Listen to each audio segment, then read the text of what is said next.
This is a video in clinical medicine from the New England Journal of Medicine.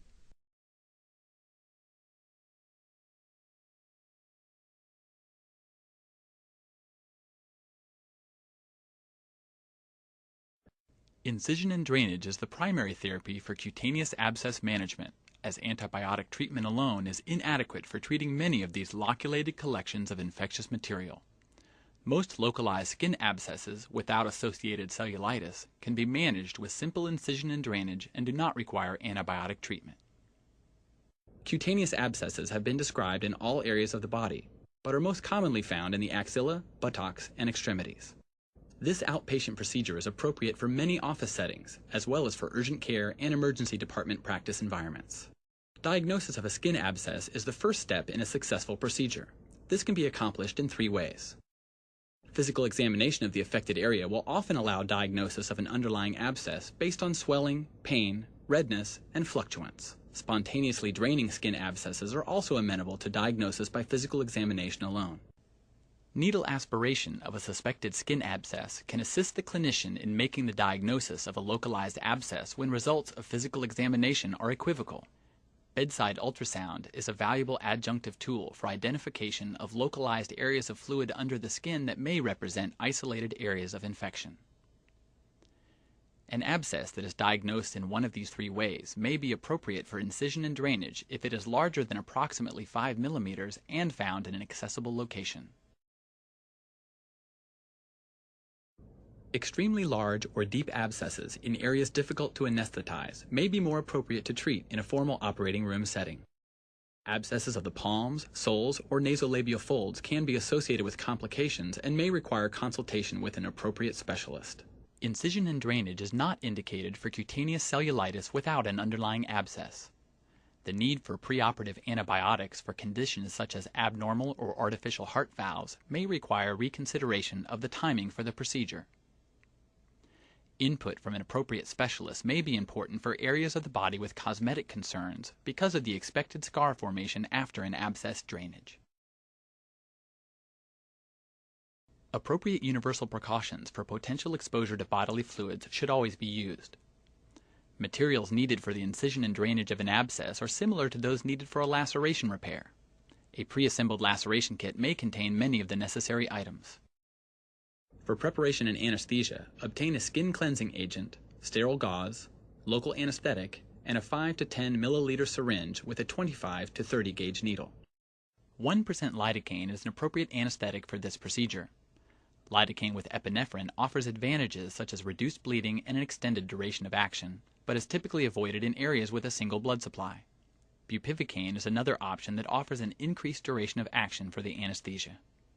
Items important for the incision and drainage itself include a scalpel blade with handle, a small curved hemostat, normal saline with a sterile bowl, and a large syringe with a splash guard or a needleless 18-gauge angiocatheter for irrigation of the wound.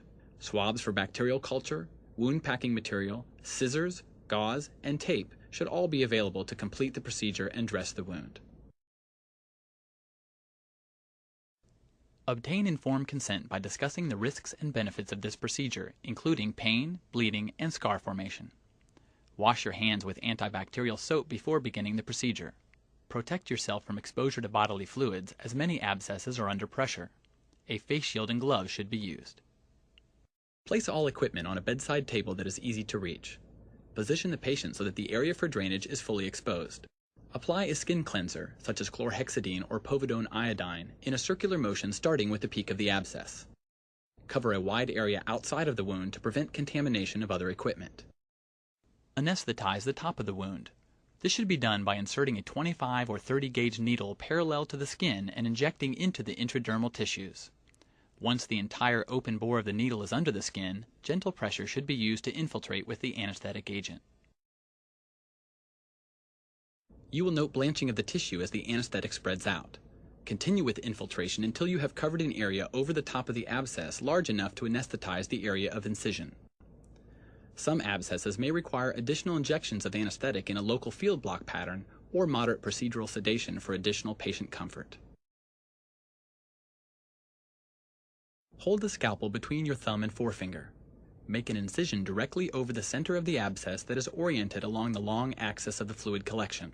Resistance may be felt as the incision is initiated, and steady firm pressure will allow a controlled entry into the subcutaneous tissues. Purulent drainage will begin when the abscess cavity has been entered successfully.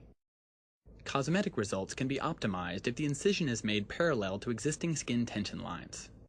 The incision should be extended to create an opening large enough to ensure adequate drainage and prevent recurrent abscess formation.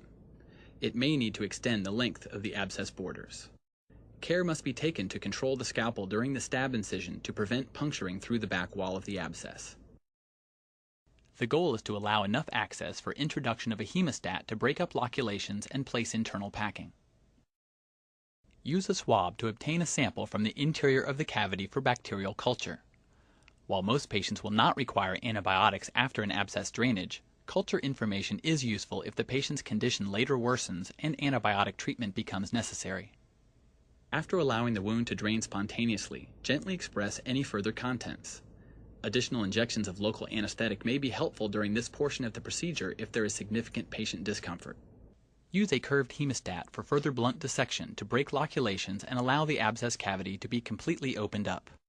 Insert the hemostat into the wound until you feel the resistance of normal tissue, then open the hemostat to perform blunt dissection of the internal portion of the abscess cavity. Continue this procedure of breaking up loculations in a circular motion until the entire abscess cavity has been explored and any deep tracts that extend into surrounding tissues have been identified. Gentle irrigation of the wound should be performed using sterile normal saline. Appropriate wound incision size will enhance irrigation and prevent excess buildup of pressure within the abscess cavity. The irrigation should continue until the effluent is clear.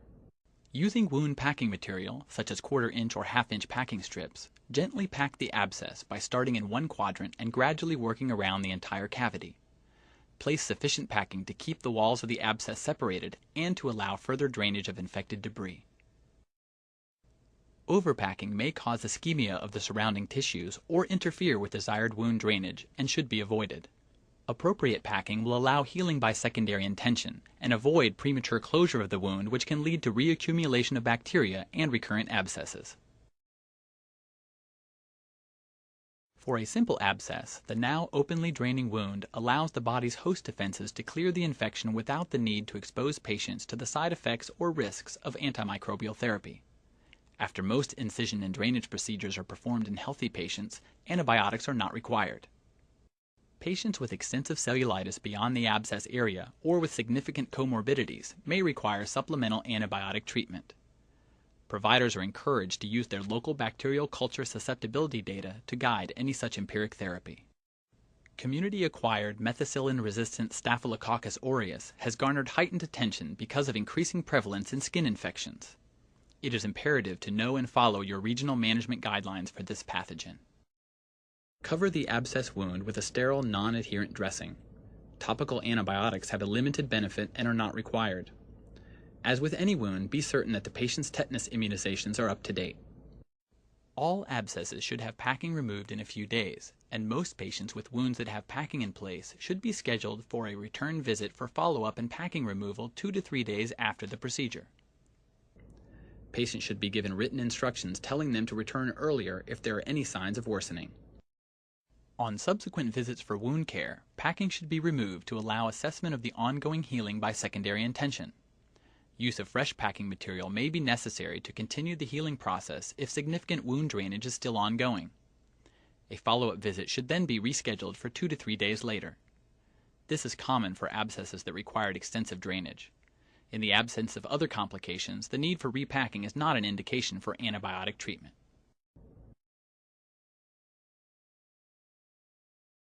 The acidic environment of infected tissue leads to difficulties with adequate anesthesia provided by local anesthetic agents.